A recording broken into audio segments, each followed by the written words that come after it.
Well, hello everyone. This is John Byrne with Poets and Quants. Welcome to our webinar. We're going to talk about the next stop in your career, an online MBA.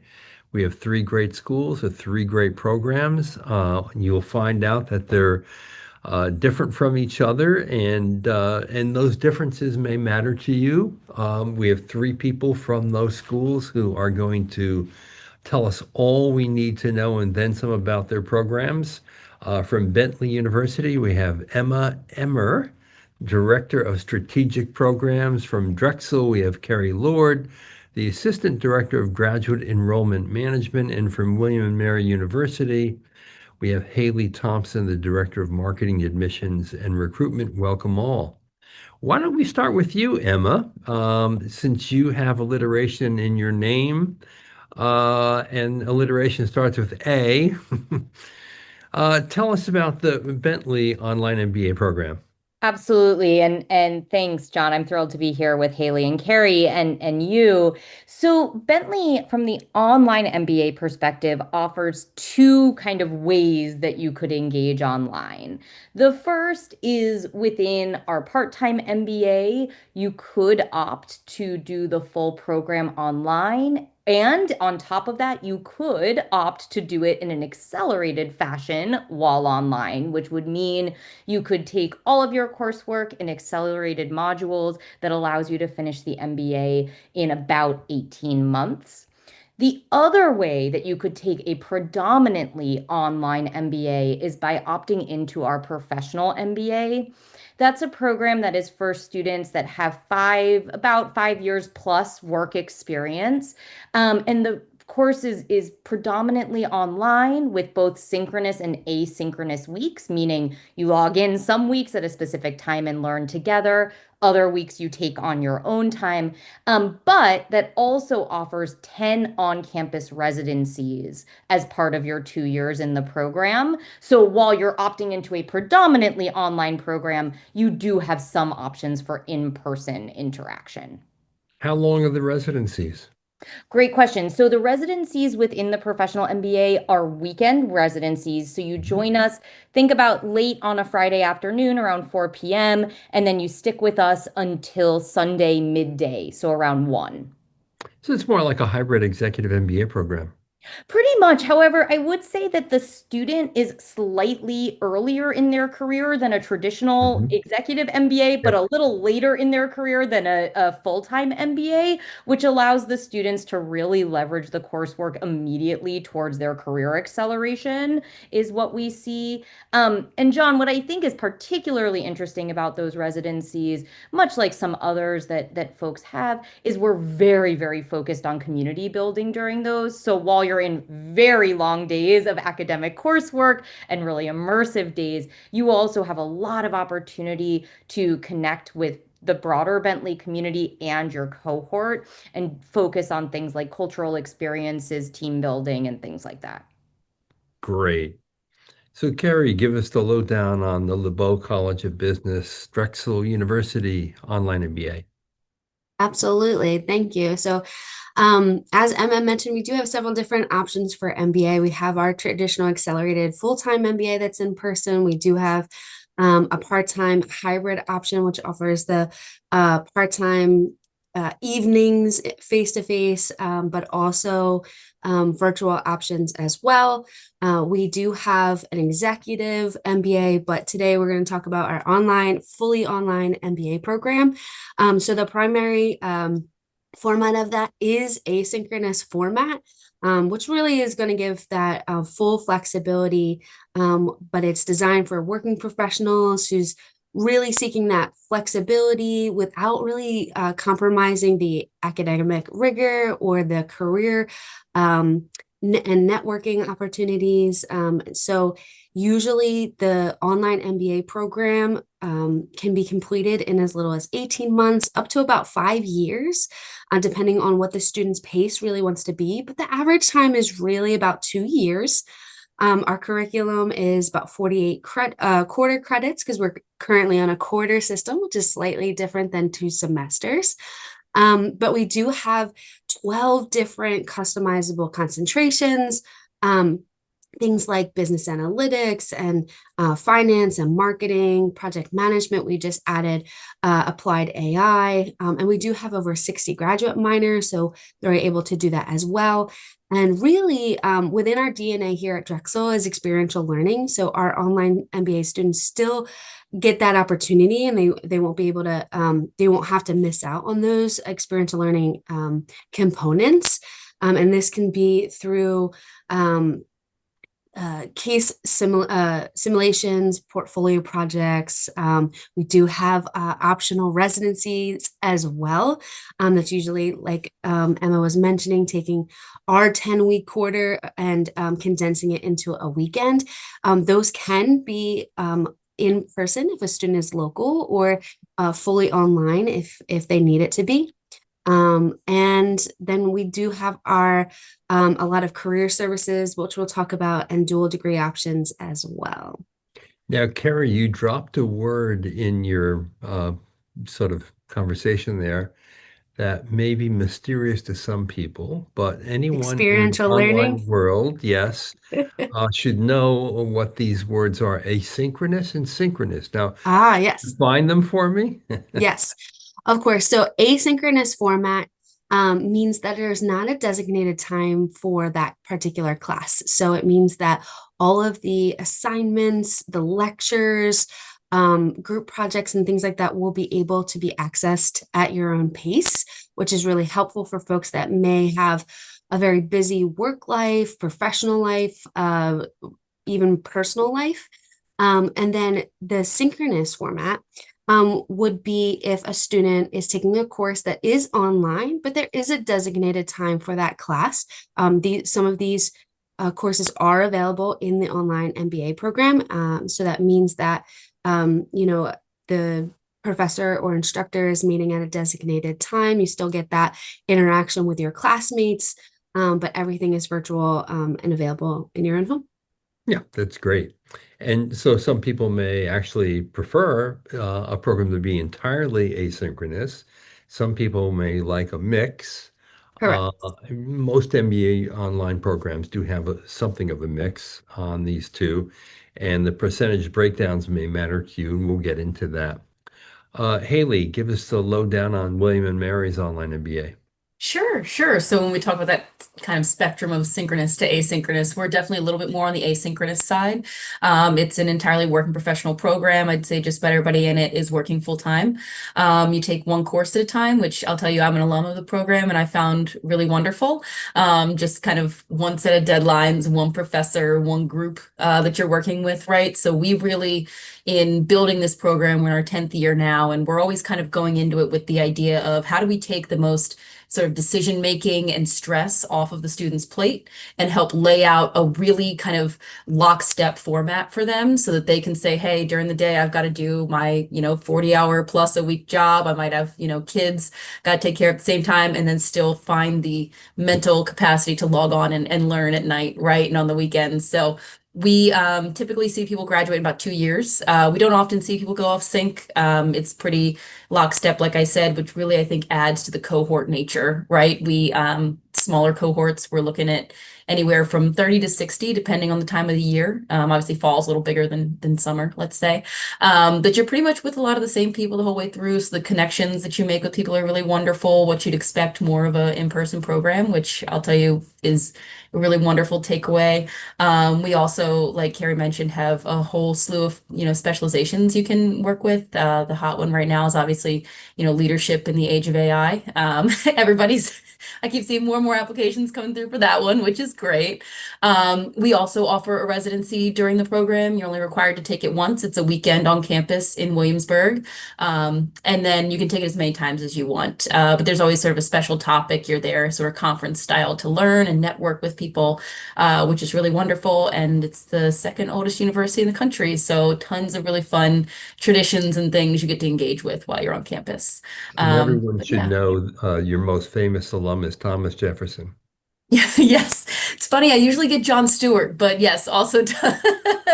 Well, Yeah. since I live in Charlottesville and Monticello is just up Yeah. the Well, there road, you go.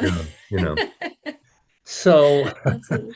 so since you actually took the program, I'm going to start with this question with you because I think you're in a good place to answer it.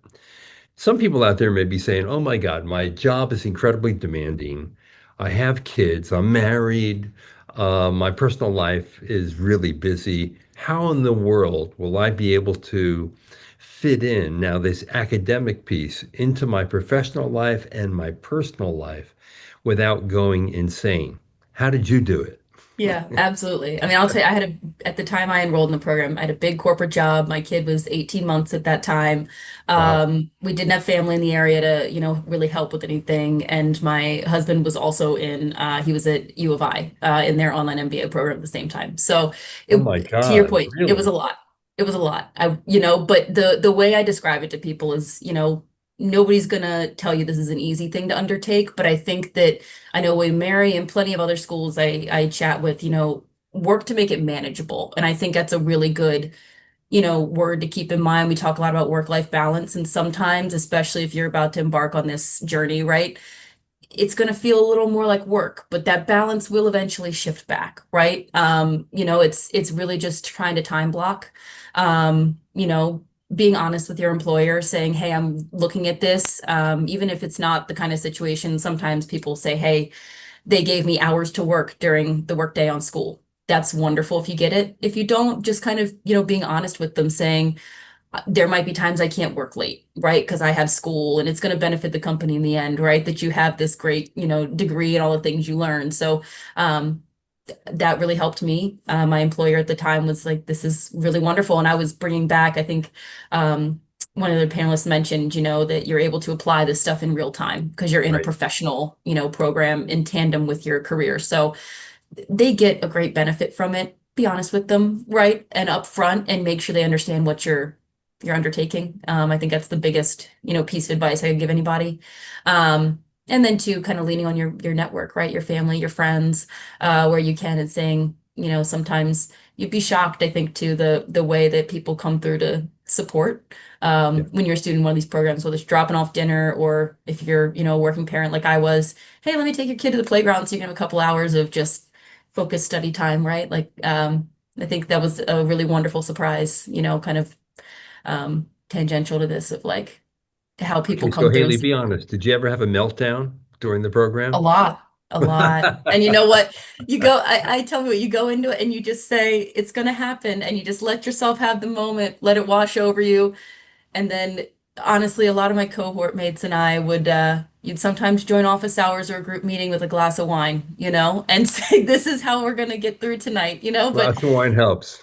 yeah, it does. It does. I highly recommend. But yeah, I think it's the other thing too. Everybody's in the same situation when you're in a lot of these Yeah. programs, right? They're all going through the same stuff. So a little bit unlike undergrad, right? You go into it and people expect it to be that same sort of environment, and I found this to very much be different, right? It's a lot more collaborative, I thought, and supportive.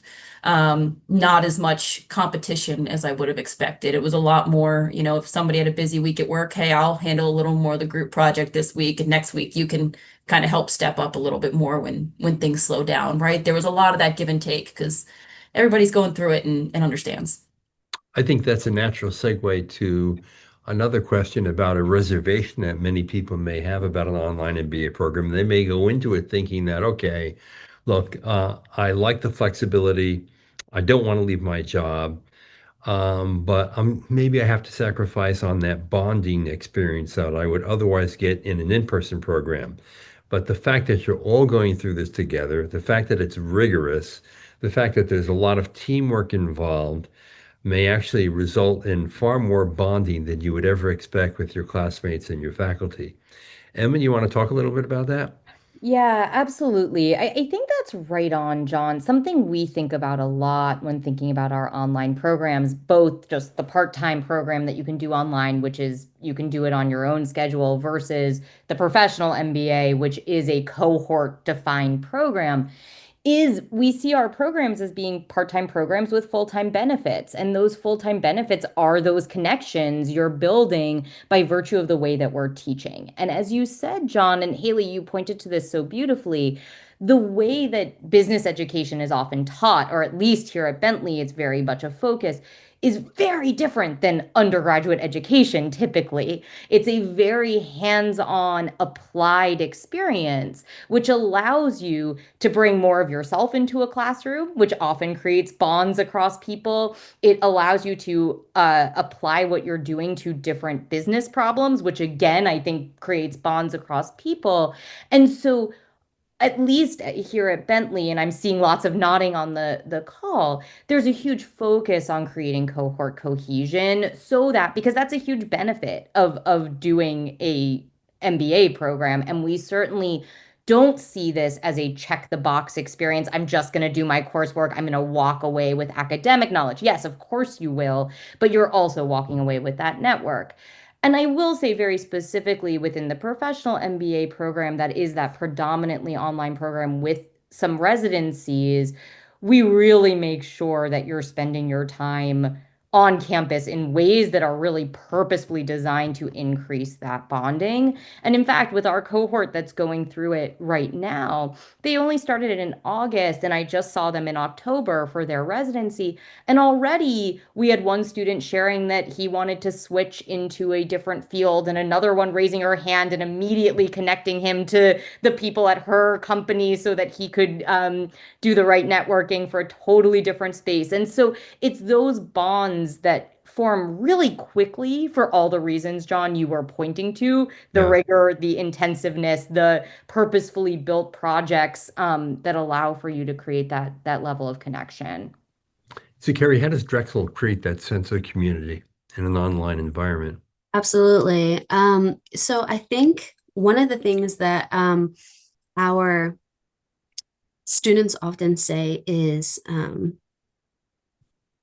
you know, or at least I get this sense at the enrollment stage is I can do this myself, right? Like where I'm a professional, and I'm just going to get through this program so that I can maybe get to the next level in my career and things like that. And I think that it's important to really hone in on the support services that each of the programs that we're speaking about today offer, right? So whether that be our alumni networks, so tapping into our huge dragon network, both for the university itself, but also for LeBeau College of Business. We actually just recently started a mentorship where we're taking our alumni alumni and asking them to mentor some of our current students. So we're focusing on job boards, alumni groups, networking events, and things like that. We have alumni associations, but we also do it through other opportunities like our virtual residencies or our consulting projects, our online career events, workshops. We do offer student ambassador opportunities. So students that are online can be an ambassador for our programs. They can, we also have partnerships like MBA Veterans Network. So there's a lot of different ways to be and find the right support. And I know that, and we may touch on this a little bit later, but also letting your academic advisors know how you're doing, saying, maybe I am struggling in this particular class, and they might be able to guide you with some other folks, whether it's through tutoring or, writing centers, things like that, or just, common groups. I think, like I mentioned, a lot of students feel like at the graduate level that they need to do everything on their own. I think it's a lot of what you put into it. So if you're being honest about your progress, about your goals, about where you want to be and how connected you want to be, then that's really going to play out in the community and the network that you get out of it. Right. Now, Haley, I want to ask you one of my favorite questions. And again, you're well placed to answer this as a graduate of the program at the Mason School of Business at William and Mary, which is, what are the three things that you learned or experienced in the program that will endure over most of your professional life? things Yeah. that will take away and are meaningful in one way or another to you. What are the three things? Yeah, I think the number one thing we focus a lot here at Mason on design thinking, which is sort of a model out of IBM on how to, iterate on a product. But one of the really key things you learn about design thinking is how to take feedback and turn it into something constructive, even if it's not given to you in a constructive way. And I think that going through, because that was carried through my entire program, it fundamentally changed the way I intake information and what I do with it. And then kind of on the back end of that, another thing was we do a lot of, I think Emma mentioned the really kind of applied nature of graduate business education. We didn't do as many big papers or things as I think I expected in a graduate business program. It was a lot more PowerPoint decks, case studies, the way that the program helped me figure out how to structure information to achieve an outcome. I think no matter what you're doing in your career, right, is helpful. That is a universal skill that can be applied. Um, and I'd say the last thing, honestly, is really the ways to take a framework and apply it, right? I think another great thing you learn in business education, you'll learn so many different frameworks, and they'll all have all these big fancy names that you'll probably never remember. And you'll probably get the framework a little bit wrong the longer you get from business education. I'll be really honest with you, right? You'll put your own little tweaks on it based on what you learn and how it works. But those frameworks, again, really help you get, we talk a lot about wicked problems, right? How do you take this really complex, difficult thing, whether you're in an organization that's moving incredibly fast or has complex problems, or maybe a little of both? You got to figure out a way to take what you have in front of you, structure it, and just start moving, right? And I think a lot of the frameworks you learn in a graduate business program are a wonderful way to help you do that. And they're not necessarily something that you can just read an article about online and understand how to implement. It is that applied education that's going to help you understand how to really use that in the long term, if that makes sense. It's not something you can just teach yourself. There's a lot out there these days. You can teach yourself how to code. You can teach yourself all these different, those frameworks and how to really change your ways of thinking. You have to do with faculty and a cohort and everything else, right? You can't replicate it any other way, I don't think. So Wow, that's a pragmatic answer, Haley. I try to Um, be. yeah, wow. Okay, Emma, what are the three things that a Bentley Online MBA graduate would take away from the program? Yeah, to give answers slightly differently than Haley, instead of just saying like yes, I would say a couple of things. I think at Bentley there's a real focus on building both kind of technical skills. So what are those kind of technology enabled ways of doing business? Not that are just the hottest thing right now. Yes, we're all talking about AI, we're all focused there, but how to think about technology so that whatever that next thing is, you're prepared to integrate it into your business decision making. So this kind of like application of technical skill paired with durable skills. So this is a little bit related to what Haley's talking about from a framework perspective, but fundamentally, we want folks to be great problem solvers. We want them to be great communicators. We want them to be great integrators of information so that they're making, understanding what decision they're making and then can communicate it out to others. And so I would say there's this is two things, John, but they're really big buckets, so I'm going to count them as three. It's this combination of technical understanding, or at least application of technical understanding, melded with those fundamental durable skills that aren't going to go away, no matter what the technology shifts look like. Right. Carrie, the three things at Drexel. So I would probably say, again, there's a lot of overlap, with these awesome schools. For Drexel, I would say, in a program like the online MBA, you're going to walk away with that strategic thinking, the data-driven decision-making skills, that ethical leadership. But I think it's really important to also, through all of this, really hone in on soft skills that employers are really they're going to look for, that something that maybe can't really be put on that resume. And you can explain through your experiences with your cohort, with your alumni connections and things like that. Something that's going to really make you more than just a leader within a group in your job or your position, but it's going to take you to that very next level, where senior leadership can say there's something different about you. And so I would say those would be some good takeaways.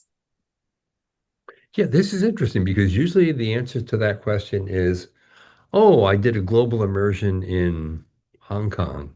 Or, yeah, I did an experiential learning project with a company where I had to present a solution to a group of executives. Or I had a professor who just nailed a subject that I never thought I would ever be interested in. And I'll always remember that professor and what I learned in that course. So these are kind of interesting answers for me. Okay, so let's do some nitty-gritty work here because I think, some of this might have been sprinkled in the beginning from each of you, but I'd like to get it back to back to back. So, how many intakes do you have? Do you have a limit on class size? What's your current student enrollment? And what does class look like in terms of diversity, international, gender, industry backgrounds? Haley, let's start with you. Sure. So we do 3 intakes a year, fall, spring, summer. So that ends up being about late August, first week of January, and then like first week of May, is typically when we're looking at. I'd say admissions deadlines are typically a month prior, for anybody watching this later. In terms of kind of class diversity, we're looking at about 60% male, 40% female, almost entirely domestic. It's very rare we get anybody international because we do have a bunch of other, like these schools as well, full-time programs and things that our international students are typically more interested in. Um, yeah. Is there another part? I'm missing another part of that I know that you asked And your about, but those industry are. backgrounds are pretty varied, I Oh, would think. industry background. Yeah, we're about 30% military, so that obviously impacts Yeah, I would the say. industry as well. Mhm. A decent amount because we're only a couple hours from DC, so government contracting, things like that. And then healthcare is another big one for us, and then consulting because we obviously have great relationships with, EY, Deloitte, companies like that that we kind of get a lot from. But the other, I'd say 25% is kind of all over the map, which makes it pretty interesting. Your cohort's got a little bit of everything, which is nice. And the typical size of a cohort is how many? Ball, we're looking at 60. The other two, we're looking at probably 30 to 40. So it's relatively small. We don't have caps, but we try to keep it a manageable size so that everybody gets to know each other. Faculty don't feel overwhelmed, right? We want you to have a good kind of personal relationship with them. Your class size typically is not going to exceed about 25 or 30 people. Great. So, it's pretty small. Emma, what does it look like at Bentley in terms of intakes, enrollment, cohort size, and diversity? You got it. So, I'm gonna forget, even though you just told me, but intake. So for the part-time MBA, which you can do online, that is 2 intakes, a fall and a spring. The professional MBA, which is the cohort program, is only a fall intake each year. From a cohort size perspective, part-time MBA not structured as a cohort. So you have a little choose your own adventure on how long you want that to take, and therefore certainly no cap on who's able to enroll. Professional MBA, it's about 35 is the cohort size. Um, from a diversity perspective, across the full grad school, we're actually pretty close to parity on gender diversity. Within the online space, just like Haley, we don't see a lot of international interest by virtue of, that not supporting their ability to apply for OPT or anything like that. And so, highly domestic in certainly the professional MBA. And then from an industry perspective, we are wildly across the board, lots of variation. We do have a long history in our support of the finance industry and the accounting industry. We actually started as accountancy school, and so we certainly see, given Boston's also proximity to some large financial providers, some predominance of that industry, but certainly see lots of folks from the life sciences. We see folks from healthcare also, and then from consulting backgrounds and a variety of other backgrounds as well. Right. Great. And at Drexel, Carrie? Yeah, so a lot of overlap that I'm seeing. So for our intakes, we do offer a spring and a fall entrance for our online MBA. So what that means for us at a quarter school means that our spring term starts in late March, our fall starts late September. And students usually, just like at Bentley, they have up until 5 years to complete the program. So it's not a cohort style, essentially, but it is kind of choose your own adventure on how long that takes you, whether you're, you know, working things out financially with your employer or things like that. In terms of the breakdown, we typically have roughly about 55 to 60% female, 40 to 45% male. For the online MBA specifically, currently we have about 275, 70 currently enrolled, but usually the intake is about 60, 65-ish for the particular entrance terms, which means that you do get that intimate class. And what were the other? Oh, for the International? industries. Oh, yeah. So we are the exact same. We do not see a ton of internationals, although we do have some, Mhm. just because they do have to complete that within their home country. But we do have across the board folks from all sorts of industries, a lot of pharmaceutical or engineering folks that are coming back to kind of get that maybe missing leadership or finance background that they see maybe missing. And so we do see a lot of folks from various areas, healthcare as well, that are really looking to pursue that MBA and either continue on or shift gears, whatever that might look like. Right. So, in the early days of online MBA programs, it was commonly thought that they were great for people who wanted to advance in their own company or industry, and less great for those who wanted to pivot and try a new industry, a new discipline, a new geography. So, with that in mind, Haley, I wonder if you might talk a little bit about what kind of career support you offer, and if you think your online MBA is better for a pivot or better for advancing in the current place that you're working in, or both. What do you think? Yeah. Yeah, I think it's totally true. We used to see our student body was a lot of people that were maybe middle management at their company and knew they needed to get an MBA to keep rising, right? And we still definitely have a large contingent that is in that bucket, but I'd say we're seeing that career switcher bucket grow across our entire portfolio. And as a result, that really, I would say, started maybe a year or two into COVID that we saw that career switcher piece take off. Mm, So we invested to build out, we've always had a graduate career management center, but we now have a dedicated online services team. So they are only working with our online students. And what's really nice is, unlike a traditional career services team that's working with, like, let's say, every single full-time MBA to get them a job, it's only a portion of every cohort that's really needing that career services, right? When you're in the right. online space. So you're getting very dedicated one-on-one support. And it's right now a two-person team. We've got a director and associate, and they're really stellar, connecting you with the same companies that you'd expect from, William Mary Mason, if you were in person. So I'd say we're looking probably closer to 50-50 at this point, especially as our specializations ramp up, right? And you're talking AI, accounting, finance, particularly, that people are seeing, especially accounting, huge, dearth of accountants coming down the pike. So we're seeing a lot of career switchers coming in, particularly K to 12, actually, educators leaving the classroom, coming in saying, I think I want to What get kind into of support accounting. does Bentley offer its students?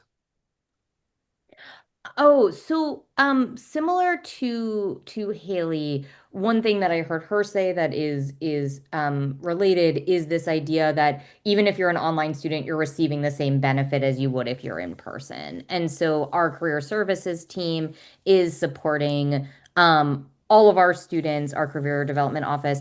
And what I'd say is similarly, we're seeing a mix of career accelerators and career pivoters, right? Those that want to rise, those that want to pivot. But what we're really focused on is ensuring that all of the curricula, the kind of career curricula that we offer, still benefits everyone. So even Mhm. if you're a career accelerator, you think you're not going and going to do a ton of networking in order to find a job, you still need skill in how to interview, even if that's how I'm going to go interview someone else because now I understand good interviewing. Or hey, I still want to update my resume because who knows when that's going to be necessary. Or, I'm going to leverage the fact that I'm a student in order to network in a way that's harder to do when I'm not a student because people are more willing to talk to you when you're a student. And so we create a robust curriculum that all of our students can access a variety of ways of networking. All of our programming has an online component or an in-person component. So we just had a career conversation session where we brought back alums from a variety of different fields in order to meet with our students. There was an in-person night and there was an online night that allowed for breakout sessions so that all of our students can participate fully, regardless of their modality. Right. So, Carrie, career support at Yeah. Drexel, what's that look like? Of course. So we have LeBeau's Center for Career Readiness, which does, they service all of our MBA students, but again, same benefits available to our online MBA students, which they really do try to personalize it as much.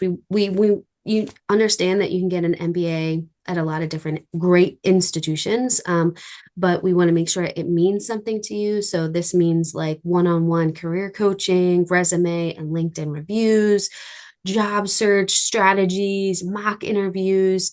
Recently, I was talking to one of our career counselors. There's like a virtual um, uh, employer meetup. It's almost like a speed dating for employers, where you get a little bit of time with each employer.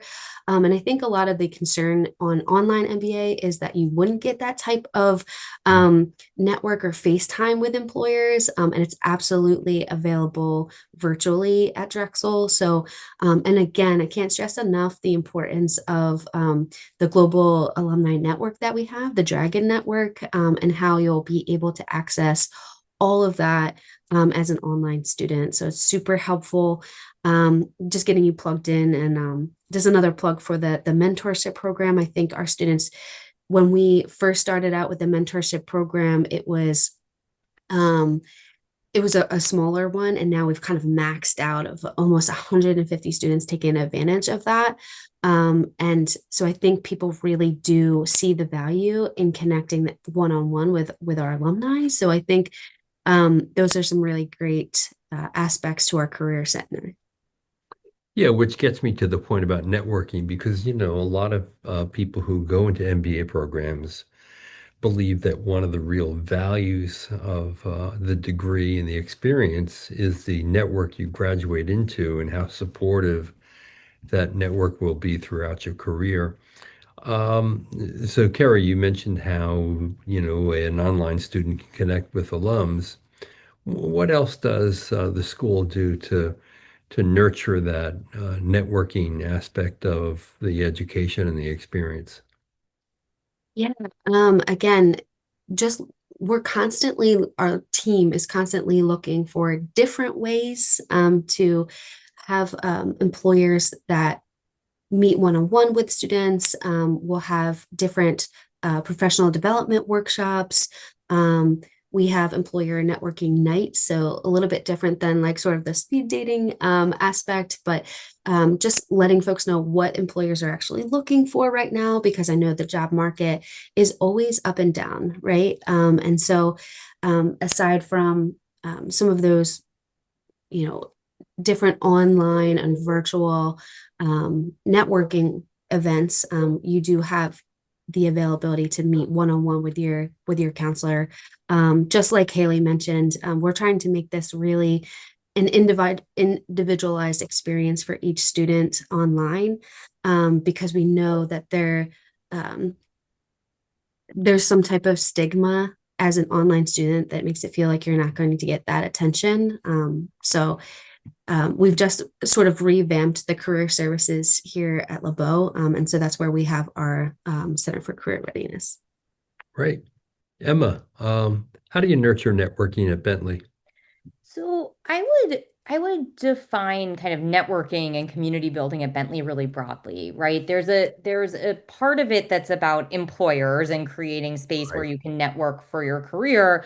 There's also networking with alums, there's also networking within your cohort, and all of those layers are really important. And so I think, from a career perspective, I would say lots of opportunity to do. Even if you're an online student, if you're local, you could go to site visits. As I said, all of our career events have an online component, so you can still network there.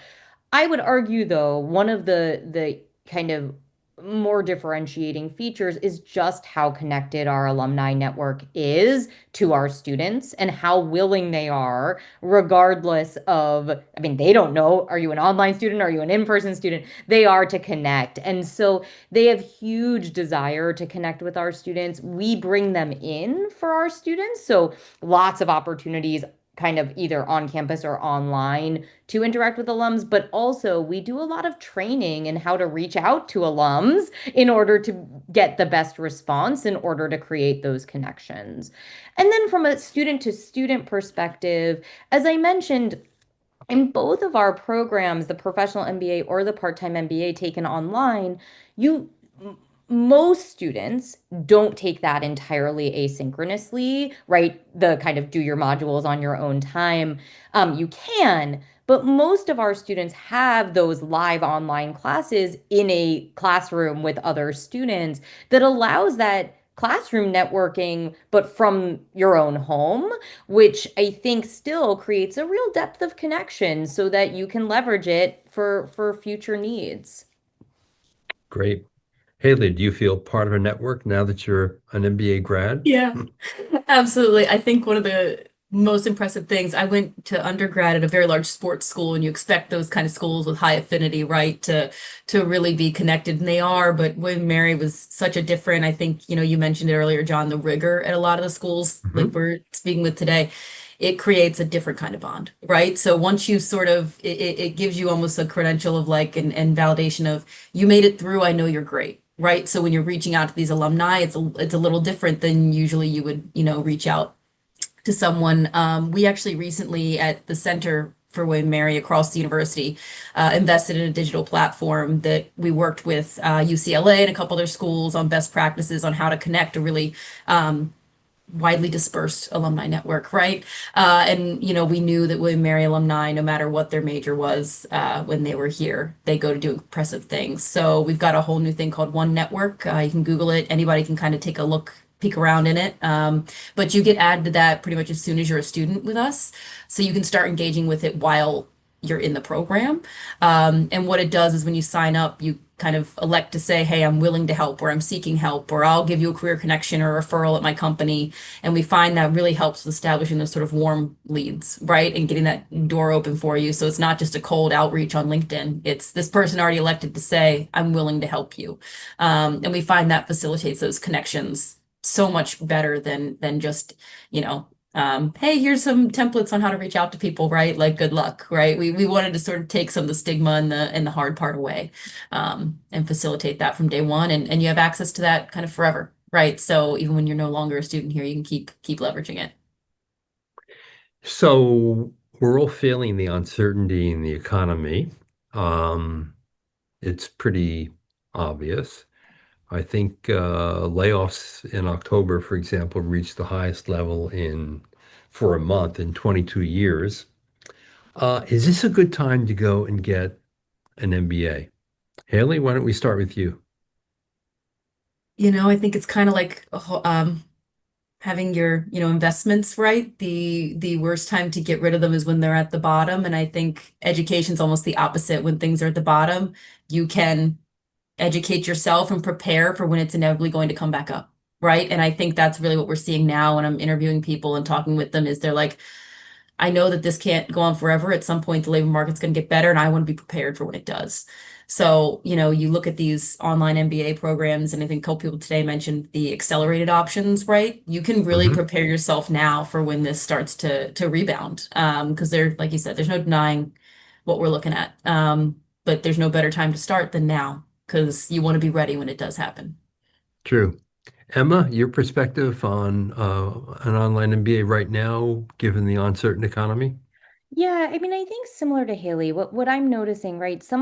There's an uncertain economy. There's also a lot of uncertainty around like what is business going to look like in the future, Yes. right? We have AI, we have all these kind of True. emergent things, and I feel really strongly that doing an MBA that has a piece of it that allows you to engage with those emerging technologies and engage with how to think about using them is positioning you for the most success. We did a lot of research with employers recently to ask, what are you looking for in your next generation leaders? And without fail, they talked about two things. They talked about understanding emerging technology and understanding organizational sustainability. And I Mm. know that we haven't gotten to talk much about sustainability, but that's another differentiating feature of our curriculum. And there's a focus in engaging with that here. And I just think employers are telling us that is what will keep you employable, knowing those things and being able to leverage them. And so when there's uncertainty, building your skill set in those spaces is kind of the way to future proof your career. So I think it's a great idea. Carrie, your take on this question? Mine's a bit higher level in terms of just essentially the MBA itself is a broad-based business knowledge, right? And so it's going to be super versatile. And so if folks are um, maybe feeling pigeonholed in a particular area or industry, I do think that the MBA is really going to broaden that. There's opportunities and options for folks, and so in this uncertain time, why not allow yourself to grow and be able to open up the door to a variety of different opportunities, whether it's in your current industry or something completely different. And so I think the degree in itself is going to work wonders for folks. Yeah, I think Carrie's right. I mean, I see the MBA as like a Swiss Army knife. It's an all-purpose degree in the way that in years past, law degrees often were thought of. You can do a lot of different things with an MBA. Just opens a lot of different doors, and you will see opportunities that really you can't even imagine. And you'll see them through your classmates primarily in all the different disciplines and industries that they come from. The other thing the research shows without any doubt at all is the more education you have, the less likely you will be unemployed, and the more likely you will be more promotable and make more money. It's not necessarily about making all money all the time, but it is important to have a more meaningful job, a job that's fulfilling, and I think an MBA helps you get that. So there you have it. Now, I want to tell each of you that each of these schools has a great website and really good detailed information about their online MBA offerings. Check it out. There's a lot more to learn about them. Most schools also have other sessions, and of course, they'll field your questions. And so, Emma, I'll ask you, how can someone reach out and get more information from someone like yourself or someone on your team? Absolutely. So definitely, John, on our website, you can request information, so you can find us there. You also can email applygrad@bentley.edu, and that will connect you with whether you want to talk to a current student, whether you want to talk to me. Love to hear from you. Great. Carrie? So just like Emma said, we do have the option to just request more information, which will allow us to reach out to you and let us know what specifically you're looking for. Our email for our direct enrollment team would be lebowgradenroll@drexel.edu. You can actually schedule on our website individual meetings one-on-one, whether that's in person or virtually. And then we do have an option to talk to current students. Our ambassadors are available to talk to, and that's something that's very accessible right on the web. Great. And Haley? Yeah, you can find us at mason.wm.edu. And there's a form right there to get some more information from us. And then I would say connect with any of us on LinkedIn. I'll speak for my panelists as well. It's the number one thing you're going to learn right away in your MBA program is connect with everyone and anyone on LinkedIn because you never know when you're going to need that Absolutely. connection. So Yes. please feel free to reach out. That's right. Yep.